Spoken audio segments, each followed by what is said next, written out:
दोस्तों आज की इस वीडियो में हम लोग पीसी ज्वेलर्स स्टॉक के बारे में बात करने वाली है। आज के दिन यानी फ्राइडे के दिन एक ही दिन के अंदर ये स्टॉक 10% तक लगभग नीचे आ चुका है और विद द हेवी वॉल्यूम्स जब मैं वीडियो रिकॉर्ड कर रहा हूँ स्टॉक के अंदर 23 करोड़ से भी ज़्यादा के वॉल्यूम्स देखे गए।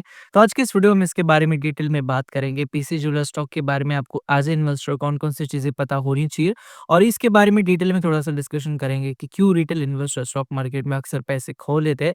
इसके बारे में भी बात करेंगे। वीडियो को मैं स्टार्ट करूँ उससे पहले चैनल के ऊपर आप पहली बार आए हो, मुझे पहली बार देख रहे हो, तो मेक श्योर कीजिए चैनल को आप सब्सक्राइब करो। यहाँ पे हम लोग स्टॉक मार्केट के रिलेटेड बहुत सारी चीज़ों के बारे में बात करते हैं।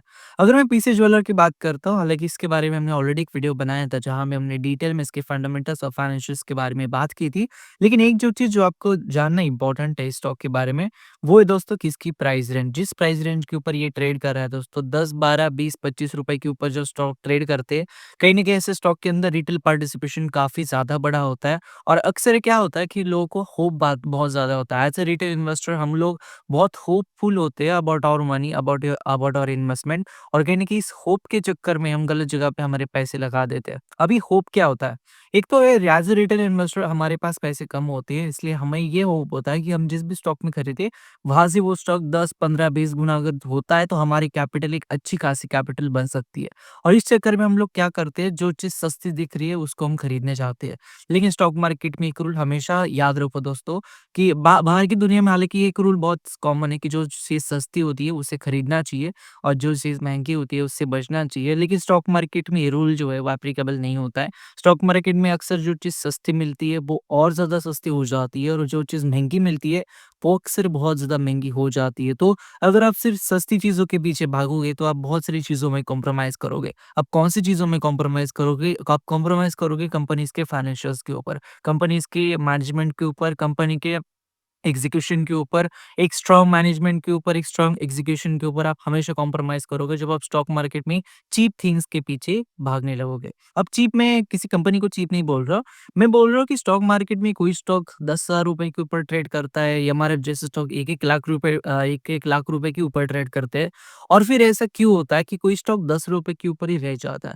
ये कोई ऐसी हवा में बात नहीं चलती, इसके पीछे बहुत सारे रीज़न्स होते हैं।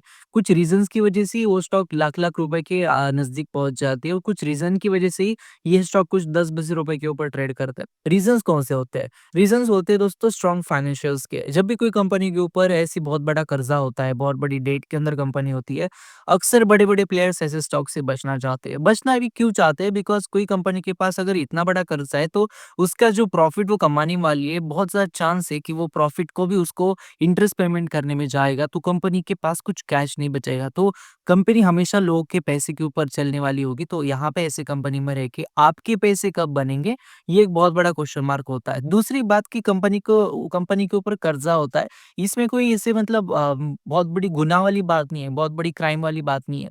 लेकिन कंपनी के ऊपर कर्ज़ा तब है जब कंपनी का ना ही कोई एक्सपेंशन प्लान चल रहा है, कंपनी ना ही ज़्यादा कुछ प्रॉफ़िट कमा रही है और इन सब के बावजूद भी कंपनी स्टॉक मार्केट में होने के बाद 10-15 साल अगर हो गए और फिर भी कंपनी के पास कर्ज़ा है, कंपनी प्रॉफ़िट नहीं कमा रही है, तो ये बता देता है कि मैनेजमेंट का एग्ज़ीक्यूशन में बहुत ही बड़ा फ़ॉल्ट है। और इस ऐसी कंपनी की तरफ अगर आप रहोगे, ऐसी कंपनी में आप इन्वेस्टेड रहोगे, तो आपके पैसे 15-20 गुना बढ़े ना बढ़े वो तो बहुत अलग बात है, लेकिन आपके पैसे कम ज़रूर हो सकती है बिकॉज़ अनसर्टेनिटी ऐसी कंपनी को हमेशा पहले हिट कर जाती है। वैसा ही कुछ हाल पीसी ज्वेलर के साथ हो रहा है, हालाँकि ये डायरेक्ट रीज़न नहीं है, लेकिन I am just telling you कि स्टॉक मार्केट में आज के दिन बहुत ही बड़ी गिरावट हुई थी। सारे स्टॉक्स ऑलमोस्ट नीचे गिरे हुए हैं। इसके पीछे बहुत सारे जियोपॉलिटिकल आईटी सेक्टर के रीज़न्स भी है। ट्रम्प वहाँ पे कुछ ना कुछ चीज़ें कर रही है और कहीं न कहीं इंडिया बहुत सारी चीज़ों से गुज़र रहा है जिस वज़ह से स्टॉक मार्केट आज थोड़ा-सा गिरा। लेकिन वो स्टॉक मार्केट पूरा का पूरा गिरा लेकिन बाकी के स्टॉक थोड़े गिरे होंगे। 10 मतलब 2% 4% अगर गिरे होंगे अच्छे-अच्छे स्टॉक। तो जिन स्टॉक्स में कोई प्रॉब्लम होता है, जिन स्टॉक्स में मैनेजमेंट को कोई प्रॉब्लम होता है या फिर फाइनेंशियल्स वीक होती है या फिर फ्यूचर प्रॉस्पेक्ट्स नहीं होते हैं, ऐसे स्टॉक आपको ऐसे टाइम पे अक्सर 10-15% गिरते हुए दिख जाते हैं बिकॉज़ इनका बेस नहीं बन पाता। कोई बेस नहीं होता बिकॉज़ इन्वेस्टर को कॉन्फिडेंस नहीं होता। स्टॉक जब नीचे आते हैं उसको कोई बाय करने वाला नहीं होता। तो जस्ट लाइक अ फॉलिंग नाइफ जो स्टॉक्स है वो नीचे आने लगते हैं। उसके पीछे कोई बायर नहीं होते, सिर्फ सेलर होते हैं और ये छोटे-छोटे स्टॉक्स के साथ ये चीज़ें अक्सर होती है बिकॉज़ रिटेल इन्वेस्टर का पार्टिसिपेशन यहाँ काफ़ी ज़्यादा होता है।